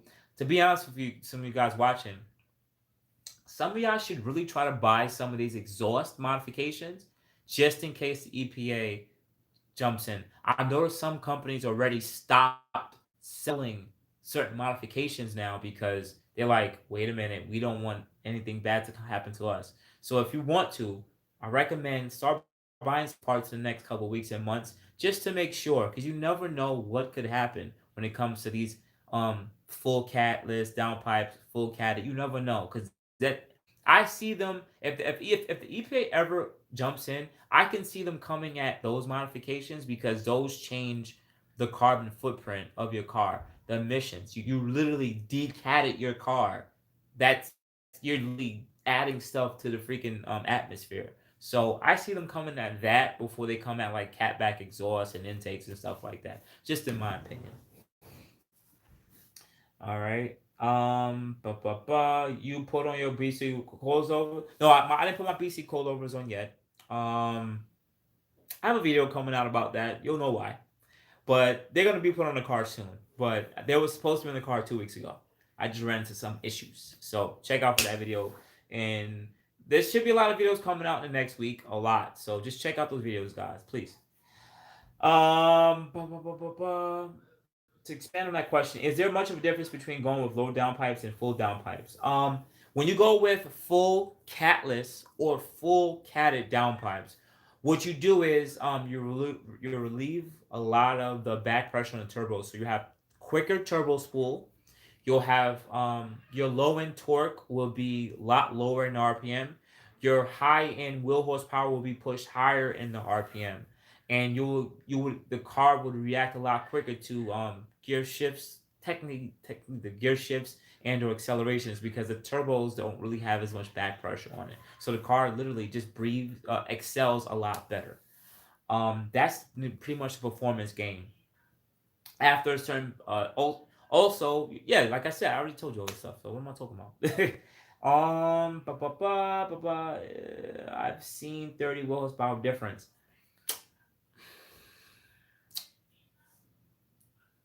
He's right, like I sat there and said, when you go with full catless or you go with full catted, what would happen is, because there's less back pressure on the turbos, you can push the turbines a lot higher to a higher psi, and it could hold that psi without so much turbulence pushing back or back pressure on the turbos. Because remember, all that exhaust has to go somewhere. If it's pushing back against the turbo itself, the turbo literally is just like, I can't spin as freely, so I'm gonna spin slower. So Q60 J is right. 2.5 inch or 3 inch, or does it not matter? It really depends, Antonio. It depends. For this car, to be honest with you, stock turbos are perfectly fine with the 2.5 inch. At least what I've heard from AMS in their older videos, they said 2.5 inch is fine on stock turbos. It's really when you won't go with upgraded turbos and you're pushing crazy amount of psi, 25 to 30 psi, that's when you want to be able to open up the exhaust the most, because you'll have less back pressure on the turbines. Everything is about back pressure and how freely these turbos can excel exhaust gases. What's going on, Stefan? I mean, if you want an E85, you're killing the earth. As you aren't. That's true, Antonio. If you're running on the 80, I have 3 inch full lower downpipes and I have 3 inch lowers. Yeah. I really enjoy some bangs with that be possible with making lower downpipes and PLM upper downpipes. Yeah. Once you get a tune, well, when you go full catless, first thing when it comes to pops and bags and burbles, guys, because you guys are watching, some of you guys checked out on me, so let's talk about it. If you want pops and burbles and bangs, I think I made one video about it. I have to double check. If you want this stuff, here's my checklist. Number one, stick to the checklist. One, upper downpipes. Two, lower downpipes. Or screw that, go with a full catless downpipe. You need to not have cats. You just have to. Some people do it with just lower downpipes. I don't recommend that, because you're dumping so much fuel on the cats. It literally starts to break up and deteriorate over time. The catalyst material will come out your exhaust. I recommend you guys not do that. That's why I say go with a full catless downpipe or upper and lower downpipe catalyst. Second, the third prerequisite I would sit there and say is a muffler delete. You can change the rest of the exhaust all you want, but if you just want to get to it fast, just do a muffler delete after that. Because now there's no more restriction in the exhaust. Everything else is just smaller pipe, but you'll still get the same effect that you want. And then finally, a tune. The tuner is going to adjust the fuel and retard the timing a little bit. And that's it. That thing is going to be flaming, popping all day, every day. Okay? Pitfall is you're still killing the earth because you went full catless. The other pitfall is, what's the other pitfall? Oh, you're killing your oxygen sensors because you're dumping so much fuel in your oxygen sensors. They're not going to read well over time. All right. Q50 blow valves. Yeah, nah. I saw a video where a guy said he didn't measure it and measure an issue. Yet another company sells HKS. What happens at boost and quick weather? Here's my short goal. If you valve for your car, I ask you two questions. Well, it should be three. If you have a lease, save your money for something else. Unless you just want the noise. What's saving money? You're giving the car back. Why should you care? I'm sorry. Why should you care? Don't spend $600-$700 on that. No. Get something else. Two, if it's a finance car, yes, I think if it's a finance car and you want to keep it, definitely get blower valves. It's a safeguard. It relieves the excess boost. You can put in your stock car and it makes nice little wee noise. So why not? So I definitely recommend that. Is this thing charging? Double check this. I want to make sure that this thing is charging. Oh man, I took the charger out. That's very smart of me. All right, back in there like swimwear. All right, cool. What was the question? Yeah. And that's it. That's just it. So if you're finance, get the blower valve kit if you want to keep the car. If you're leased, skip it unless you just want to hear noises. And there are cheaper options. Check out my DIY blower valve kit video. I talked about how to get it done for like under $200. I believe another company came out with AdW1 came out with their blower valve kit, but I have one of my followers. He's been talking to me for a long time. He talked about it wasn't a good quality kit at all. So I trust his word, but other people stated it's pretty good. So, and I don't really want to spend the money on it and not like it. So yeah. Um, Pops are a lot louder with full downpipes, bro. 100%, of course. When you go full, well, I mean, when you go full downs or just the uppers and lowers, that's the full catless. But if you just do lower downpipes, yeah, it's not loud. It's a little. Blip, blip, blip, blip, blip, blip. Are you familiar with AdDup? Yeah, that's the one I said. So I'm not really a fan of it, at least because I have a follower who's already stated they already got it for the car and they don't like it. They said they don't like it. It's not really put together well. I trust his word, but from looking on the internet forums on Facebook, people have said they like it. So I really can't recommend it. I really can't because I haven't. I would like to at least try it out to be like, all right, guys, check this out. Um, I gotta go ahead. Okay, Carl. Let's go on, Carl. That's it. I gotta go ahead too. My beard is getting a little patchy though. Um. All right. So, what other updates can I give on the car? So I'm not an hour and a half in. So outside of that, I want you guys to know I'm looking for a second car for the channel. I'm really trying to get a second car for the channel. I do want it to be a Nissan Infiniti. But may leave I may jump and get something outside of it, but just know that it's probably gonna have boost because it is boostinmotion. But I am looking for a second car for the channel. Having a coupe is nice, but the channel can support a second car, even if you guys may not like it. To be honest with y'all, I may not like it. Depends on what I get, but I do want something 4 doors. I am fighting that urge because I've been looking at the cars such as GTRs and G37s and stuff, but I just can't see myself owning two-door cars. The anxiety that I have with just 2 doors already, like I need to get into something that's 4 doors. So don't think I don't the Q60 isn't going anywhere. But what I am gonna sit there and say is I am looking to add a second car to the channel, and I'm trying to make sure that it has turbos on it. If not turbos, a supercharger. Wouldn't that be dope? But definitely check out and be on the lookout for a second car on the channel. Hopefully in the next couple weeks. Hopefully in the next couple days. You never know. You never know. Let me see if there's any other questions here. Someone said bald head. I remember the guy said bald head. Racebox, good tuner. Yes, Hussein is a great tuner. He's new to the tuning world. He's only been in the tuning world for about 2 years, but he started grown. He's been really doing really good in the Infinity spectrum. He's branching off into some GTR spectrum and even the current gen Supras. So he's starting to get out there and becoming a good tech at tuning a lot of these cars. So shout out to Hussein at Go Racebox. Hey, yep, finance can blah plus white left. But how do you have fun with your car in NYC? You were talking about how there's no room to get on it. To be honest, Antonio, I just been working within the last year. I just been working, the virus and stuff. But before that, what I would do is I like putting parts on my car. I even before YouTube, I would I used to always look on forums and look at this nice new part to put in your car. It's like going buy new sneakers or buy new clothes. I like doing that stuff with my car before YouTube. So that's what made it fun. Like I'll go put the parts on my car, lower the car, get the wheels set up, get it nice and flush, then put the lips on, the carbon fiber bits, the work on the system. That's the fun. The fun is modifying the car and seeing the completed project, or as you put something on, how it changes it completely. That's what was really fun.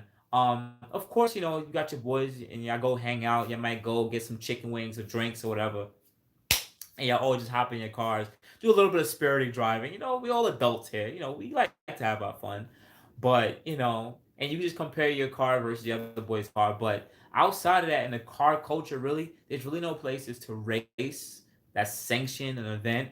I never really was the type to go to any tracks or anything like that, so there's no tracks to go to, unfortunately. Most people just meet up with people who have similar minds and similar cars.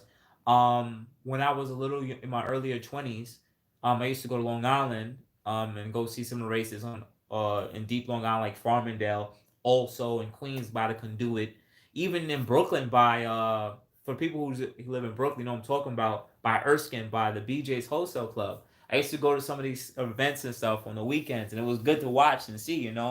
And it was fun. It was definitely fun. So that was fun, but I believe a lot of that car culture changed now.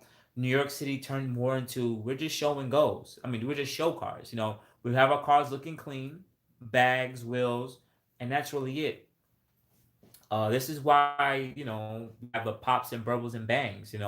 It's something that we can do that's not racing. We're just sitting there parked and letting shots off. It's just our way of just expressing ourselves. That's why Mopar people like to slide their car. Like, you have 700 horsepower, but there's nowhere to go, so you might as well just go in a circle.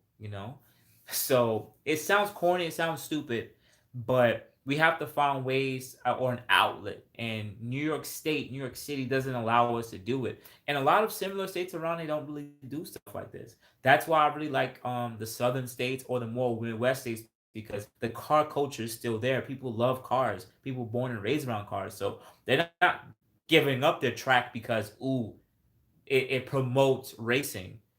Like, seriously, like, we've had 2 to 3 drag strips closed, just a drag section. They mean they still drift, they still have car shows, but there's no drag racing anymore because they think it promotes drag racing, literally. But you'll still have drifting, and you'll still have car shows. Like, I don't know. So it kind of sucks. Sorry for ranting, guys, but it happens, man. Thank you, Royal. I appreciate that, man. What's your question? Is your Q50 tune gonna be remote or on dyno? At Royal, my car, I can tell you right now, I already flashed the car, so the car is technically tuned, but I didn't start data loading it yet. I'm setting up to have the car street tuned, and it's gonna be remote tuned, but I am looking to put it on a dyno while getting it remote tuned. So that sounds weird, I know. It's going to be dyno tuned, but it's going to be remote because the tuner's not here. So hopefully I can set that up properly and get it done. But if not, I'm going to get it remote tuned, but it's going to be a street remote tune, which means, of course, I'm going to be on the public roads, of course, in the middle of the night when it's empty, when there's nobody around, because I don't want to get chased by a popo. You know what I mean? But I do want to set up a video where I can get it on a dyno because I believe it's a lot safer. I'd rather spend the money and do a couple of pulls, 5, 6, 7, 8 pulls on a dyno, so that I feel more comfortable. I'm not dealing with police and nothing like that. I'd rather spend the money, I'd rather spend $100 or $150 now, so I don't have to spend that money in court fees and police fees because I got 4 to 5 points on my. No one wants to get pulled over at 130. Shoot, if I'm going at 130, why stop? But even then, I don't want you guys doing that. I don't want to do that either. You never know what could happen, man. Ball joints break and pop at 10 miles an hour. I would hate to lose a ball joint at 130. Just being honest with y'all guys. I'll go back to these questions. Finance. Okay, cool. Okay, cool. How about a Civic Type R?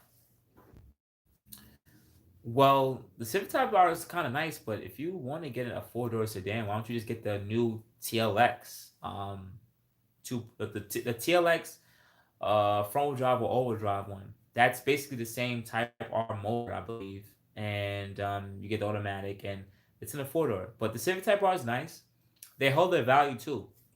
I thought I would see a lot more Civic Type R's, but once again, I think pricing is a lot more expensive than we ever thought. People are not running out to go buy these cars because it's still kind of expensive. The Civic is supposed to be something affordable for a tuner. There's a lot of other cars that are around the price of a Civic Type R that they'd rather just hop in those other cars. The price of a Civic Type R, you can get into an M4 right now. Yeah, you can hop into an M4 for the price of a used Civic Type R. You can hop into STIs, like brand new ones, nice ones. You know what I'm saying? There's a lot of cars that's around that spectrum, and they're just better cars out there for its money. Anybody that's come to the chat, get them likes up, guys. Please, please. I'm talking. Appreciate that. I got another super chat. Thank you, man. I appreciate the $10 super chat. I'm really not gonna really drink too much on the thing, but I'll be out in like 24 minutes. I didn't want to go on here too long. I just know the end of the month was coming, and I've noticed I missed some of you guys last week. So I was like, all right, let me just jump on real quick, talk. I should have a video dropping tomorrow, guys. So please check your notifications. You guys were watching, so you probably got the notifications. But I have a video dropping tomorrow, and I believe it should be the video of the last drive with the Q50.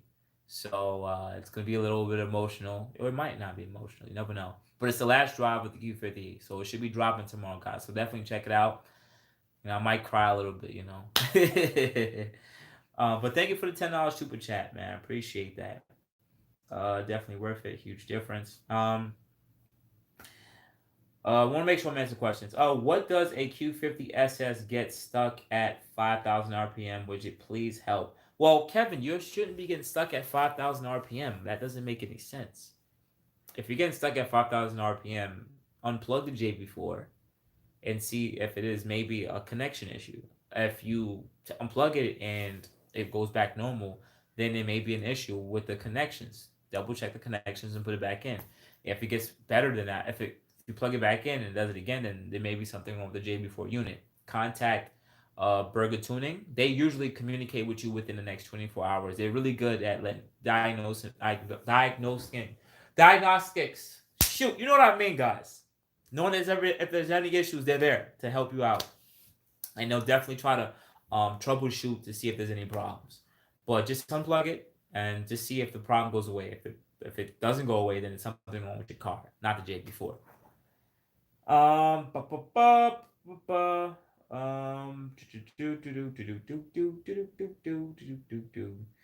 Promoting drag racing is stupid. Grew up near Raceway Park. Echo gone now. Now sad. Watch for the band of Diesel next. Yeah, yo man, I'm telling you, they didn't. The car culture over here is ridiculous. Like they don't. You know what's funny? I'm gonna make this statement for the people that watch. All 36 of you, right? Hear me out. If you don't want us speeding, make all cars have the max speed limit of like 80 miles an hour. Don't give it any more power than that. I mean, no more mile an hour than that. Don't give me 700, 800 horsepower and sit there and say, you can't go by past 25. No. I get we're saving lives. And driving is a privilege. It is. It's a privilege. And I enjoy driving a car.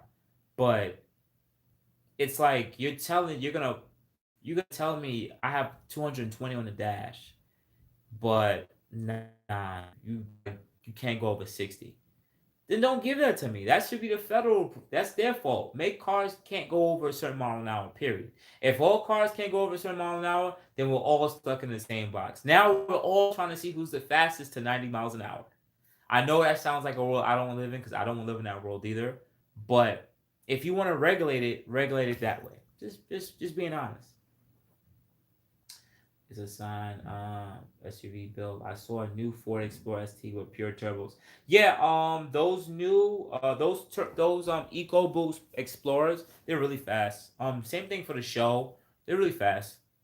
Twin 6 with 2 turbos. Yeah, they're fast cars. Yeah, no lie. All right. Hey, yo, Booster Go. Fred, what's going on, man? Thank you, man. I appreciate that. Just a regular dude, though, man. Regular dude. I think I gotta look into that too. Yeah, all right. So we got a couple more minutes in here. Okay, so outside of that, guys should see in the next couple weeks. I'm trying to not trying. I'm gonna start getting this car data logged. I'm gonna start tuning it. The car is gonna be lowered soon on coilovers, so you're gonna see that. I'm trying my best to make a DIY video on that. This car is not easy to install coilovers on compared to my last all the other cars I've ever owned. This car is the hardest for me. I'm telling you. You should see me install a lip, maybe some spacers, maybe some wheels. I haven't found any wheels, but I do want to go with some wheels. I do want to do GTR wheels. I just love multiple spoke wheels. I think the GTR wheels are just going to be like that OEM plus look. I like that. Um, and I do want to do some versus videos soon. I don't have any racetracks or anything like that to go to, but what I'm going to try to do is meet up with some other popular YouTubers or people that I know, my friends who have, other moderately quick cars. And, just do short little videos about the builds, of course, empty road, not near people or anything like that. Something completely safe, just short 10-second pulls, whatever, just to see whose car is the quickest. Nothing crazy. Because I'm getting older, man. I'm not trying to risk my license, but I also want to give you guys the content. Uh, the second car, I don't know. Depending on what the second car is, it may be the car that might pull in a lot more versus races, or it may not.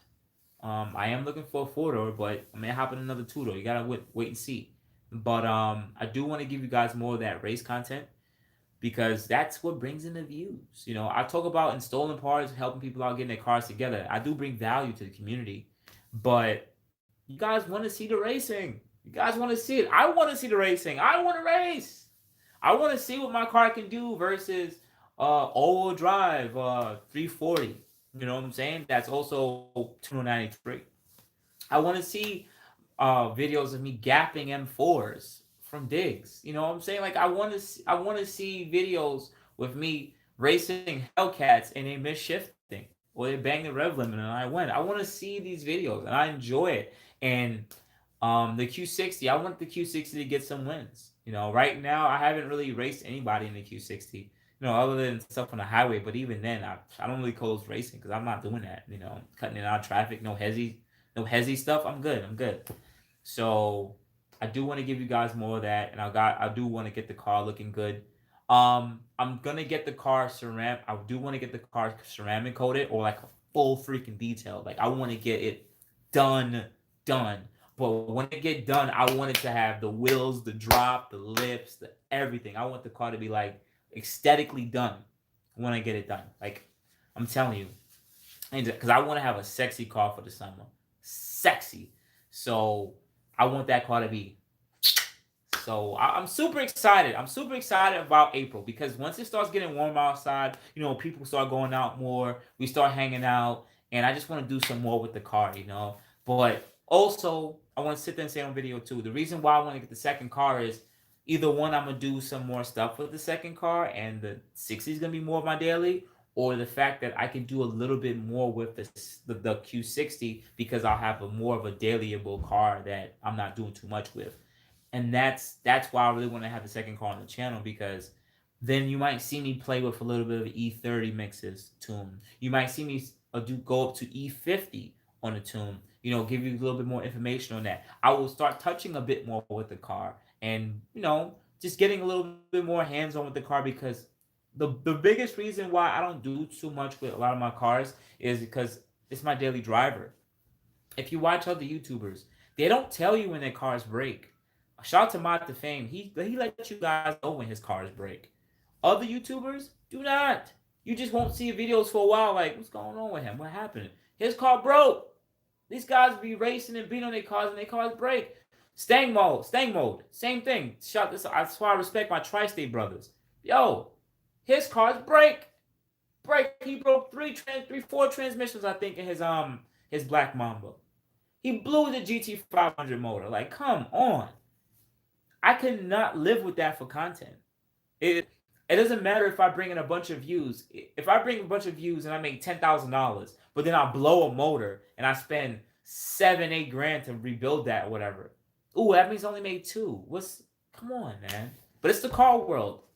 when you have 1,000 horsepower Hellcats and Mustangs, shit happens, So I'm trying my best to deride the fine line of just giving you guys valuable videos that give you guys the information that you need, and you can do with that as your disclosure. I like to be the middleman, but I do want to get back to more to the content of installing parts, reviewing parts, or at least the ones I've used, and testing it out, like actually driving these cars and racing and seeing what my Q60 could do versus other cars.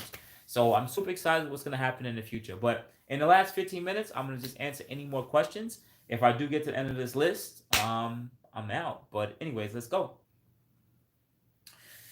Okay, cool. Okay, definitely check the connection. Okay, 370 wheels. Boost. Nah, I'm not doing the 370 Nismo wheels. Every does the 370 Nismo wheels. Shout out to Stretch, my boy Joshua. He was the first one putting 70 wheels on the Q50. First one. After that, everybody did it. Even Fresh Kicks did it after him. I was like, damn, Fresh Kicks. Wow, like for real. Everybody love those wheels, bro. But they look good though. But I wouldn't do that on the car. Bro, get Nismo wheels. No, no. What is a good exhaust for the Q50 for a daily? Dev TV, that's up to you, man. I'm not a CATBACK exhaust person. My tolerance for noise is super low. I don't really like to make a lot of noise, even though my exhaust. You guys can hear some sound clips of my exhaust. Even though it sounds amazing, even then I'm like, it's quiet, but I don't want to really hear anything. I'd rather hear the turbo spooling. That's just me. I'd rather hear turbos and blow valves than hear catback exhaust. But you have good companies such as Fast Intentions, Arc, GT House. You have cheaper companies like MBRP, Nvidia. Um, there's different companies that depending on your price point. I would recommend looking at other YouTube videos where people do sound clips and starts and cold starts. That's gonna give you the best. That would give you the best gauge on the best exhaust you would want to go with. What are the big cons of the Q60 RS? Well, I would say RS, but the biggest cons I would sit there and say is it's obvious. It's a two door. I mean, if you want space, it's a two door. That's the biggest con I gotta sit there and say when it comes to going with any two door vehicle. If you are the type of person that don't have, I won't say don't have kids, but you want to move stuff around. If you want to go food shopping, that was the biggest gripe with me. Like I like to go food shopping with the Q50. I could put like 5 packs of 32 packs of water in my trunk. The Q60, I can only put like 3, maybe 2. Like it's really tight, depending on the other stuff I may have in the car too. So like, I think that would be the biggest con, just the storage space. Outside of that, I think when the car is perfectly fine for me and another person. Of course, the backseat doesn't exist. But I do feel like the backseat really doesn't exist. Like even when I sit there and think about it now, I would rather them had made the car a true plus, like no plus, like no 2+2, like just a full-fledged two-seater and give me a big trunk. Like I would have liked that a lot more. Get rid of the back seat and just give me more trunk space. I would have been okay with that. That back seat to me, it's like a dead zone. If anything falls back there, like if somebody got lost back there, they're gonna die because I'm gonna forget they're back there. Like I'm not feeding them no water, no food. That's it. They're gone. That's how much that back seat doesn't exist to me. But that's the biggest con, just really storage space. But there's no really other con about it. Like it's a two door. You got it for its reason. You got it because it's a twin turbo 6 or a 4-cylinder 2.0 T. You got it because it's a good looking car. It's a good looking coupe. So that's my biggest cons. I would sit there and say. Get the Rev 9 AXLEBACK. Yes, on boost. Buy my 2010 Legacy GT with built motor. Look up the car. Nice 4-door. I used to love Legacies back from Gran Turismo days. I think those cars are dope in the game, but in real life, you just had to sit there and tell me you said built. That means you did the rods and pistons. You did the motor. You did the head studs. You did all that stuff already because you already know. You just know. You just know. I think Subarus are great tuner cars for between that 350 to 450 wheel horsepower. They're really good for that horsepower, but If you're like, you know what, I want to make power out of these cars, you're gonna have to open that wallet. So nah, I'm not getting that. But I do like the Legacy a lot though. Shout out to you, Clyde. Any engine issues or maintenance issues like the G35 have with the big electronic problems after a while? No. From owning three of these cars, there's no big electrical issues. At least in the last, was this 8 years this car has been out, or 6 years? Because I had the 2015, I had the 2018, now the 2017. There's no major electrical issues compared. Remember when the G35 and the Maxims and stuff was out, the quality control on Nissan Infiniti is super low. So because they were cutting prices everywhere, because that's how they made the cars affordable. So Goosen or Gauss, he cut prices of everything, of quality. So that's how they made so much money during that time. But these cars, they don't have electrical. At least right now, there's no major electrical issues at all. Or Megan Racing or Downpipes. What's the next preferred yelling good with yelling good power gains? I'm a little bit confused what you mean, Brian, but if you're talking about lower downpipes, yeah, that's pretty much a staple in the on the Q50 Q60 group to go with lower downpipes with a catback exhaust. Reason being is you can go with low downpipes and not get any check engine lights, and you get the less back pressure on the turbos. So I would sit there and say it. Definitely going to tune in for sure. Thank you, Zay. I appreciate that, Zay. All right, man. I got about another 9 minutes left. So if you guys got any more questions, definitely write it now. I want to run through them. Just make sure, because after that, you already know where to hit me up at Boost Motion IG and Facebook and boostmotiongmail.com. This week, this not only this week, I try my best not to answer questions Monday through Thursdays because it's just sometimes it's too much. So try to keep your questions the weekends if you do hit me up on those social medias. But otherwise than that, hit me up here, like talk here in this chat. All right, so already told you about what's next for the Q60. I already told you I'm getting a second car. I told you I want to do more racing. Um, People talk about meets at the start. I'm trying to set up a car meet in May or late April. It's gonna be at All Out Motorworks. It's gonna be appreciation meet. It's nothing like a big parking lot. We're just gonna meet up at the shop. There's gonna be food, drinks, for you guys, and just park and chill. That's it. So you can meet with other people. If not, well, I'm gonna do that regardless. If not, I remember the last meet. I had a couple people who contacted me that live in Maryland and stuff like that. Maybe I'll try maybe do a meet down there. But I've been told that the police have been getting with this type of stuff, and I really don't want a bunch of Infinities and Nissans and cars coming into one big parking lot or public space because I don't want to get kicked out. I hate that putting all that time and energy to get people to come to a public space for someone to sit there and say, "Y'all guys gotta go," and it's like we're not doing anything. So I just unless I rented a place or something like that, and I don't know if this community is big enough. Maybe if I team up with other YouTubers that are in this area, and maybe we can work together. I've like one of the things I thought was cool was one of those like tuning pages. They rented out, I think, the Tropicana.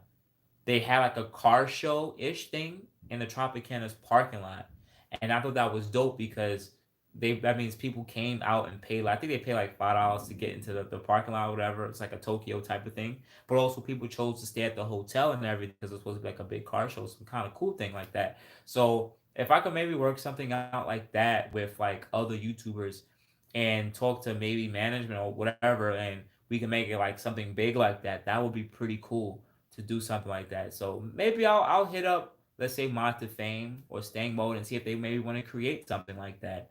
I think that would be pretty cool, like a big, huge YouTuber meet at like Caesar's Hotel or Tropicana Hotel in Atlantic City.